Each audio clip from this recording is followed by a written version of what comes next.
Hi friends, ഞാൻ നിങ്ങളുടെ സ്വന്തം മുണ്ട. ഇന്ന് ഞാൻ വന്നിട്ടുള്ളത് അവിൽ വിളയിച്ചതിൻ്റെ വീഡിയോ ആയിട്ടാണ്. അതെനിക്ക് ഉണ്ടാക്കണമായിരുന്നു. അത് ഉണ്ടാക്കിയപ്പോൾ എനിക്ക് തോന്നി അതൊരു വീഡിയോ ആയിട്ട് എടുക്കാമെന്ന്.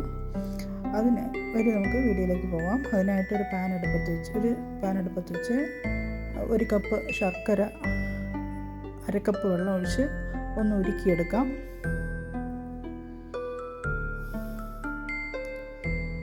അത് നന്നായി അലിഞ്ഞ് വന്നിട്ടുണ്ട്. അതിനുശേഷം അത് മാറ്റിയിട്ട് ഒരു കടായി അടുപ്പത്ത് വെച്ച് 2 ടേബിൾ സ്പൂൺ നെയ്യ് ഒഴിച്ച് നെയ്യ് ചൂടാകുമ്പോൾ 2 ടേബിൾ സ്പൂൺ ബദാം, 2 ടേബിൾ സ്പൂൺ കാഷ്യൂ, അത് രണ്ടും നന്നായി വഴണ്ട് ഒരു കാഷ്യൂ ബ്രൗൺ നിറമാകുമ്പോൾ നമുക്ക് 2 ടേബിൾ സ്പൂൺ ഉണക്ക മുന്തിരി ഇട്ട് കൊടുക്കാം. അതിനോടൊപ്പം 1 ടേബിൾ സ്പൂൺ കറുത്ത എള്ളൂടി ഇട്ട് കൊടുക്കാം. നന്നായി വഴറ്റി അത് മാറ്റി വയ്ക്കാം. അതിനുശേഷം ഒരു പാൻ അടുപ്പത്ത് വെച്ച് നേരത്തെ ഉരുക്കി മാറ്റി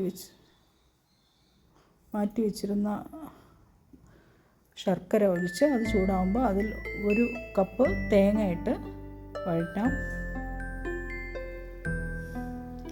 തേങ്ങ വഴണ്ട് അതിൻ്റെ പച്ച ചുവ മാറി അത് നന്നായി വഴണ്ട് ആ ശർക്കര നന്നായി ഉരുകി പിടിച്ച് കുറച്ച് 1 ടേബിൾ സ്പൂണോളം അതിൻ്റെ പാനിൽ ഇരിക്കുന്ന ആ പരുവത്തിൽ നമുക്ക് 1 കപ്പ് അവിലൂടെ ഇട്ട് കൊടുക്കാം.